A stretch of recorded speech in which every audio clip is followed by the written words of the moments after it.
E centro aqui havia uma beleza, nós inaugurei algum semana passada e agora nós está no ponto que nós podemos ter também iluminação arriba centro aqui. Iluminação e luz foram parte importante do trabalho que nós estamos fazendo dentro do bairro na Aruba para criar mais iluminação e trazer mais segurança no bairro e seguro de centro assim bonita caminha que nós está dando uma revivência importante no centro da cidade de São Nicolás. Com todo o trabalho que agora assim, agora nós mira que nós chegamos a outro ponto importante de iluminação. O projeto aqui, a bordo de desarrollar a base de uma prioridade que nós põe do governo, onde nós vamos alocar fundos, nós precisamos alocar fundos para bairro, para centro da cidade, para escola.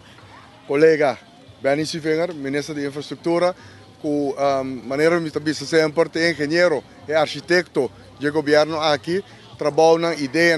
nós temos hopi, mas se não tem colega que sabe realmente de que significa direito à cidade, construir bairro,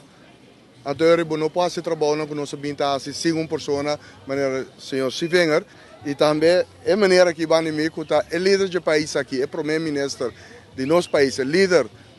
também do partido que está governando, que é o partido AVP, é pessoa que está tracando o projeto aqui e é pessoa que tem visão grande para entrar no país, para ir o país aqui a um nível mais alto. Trabalham com a World assim que trabalham com a Lunas a World desenvolver infrateam, DOA, grupo de engenheiros, senhor Rafi Koch, que abine de bairro e assim junto com o colega da mesa e todos os cidadãos de São Nicolás para desenvolver o projeto aqui e agora nós chega a um ponto importante.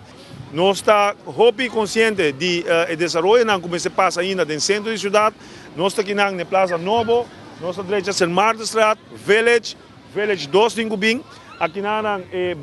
hulpbestuurskantoor aqui na Lohaya cara completamente novo e uma extensão de edifício aqui que vai virar MFA, é multifuncional acomodação, que vai trazer um desenvolvimento novo no centro de São Nicolás.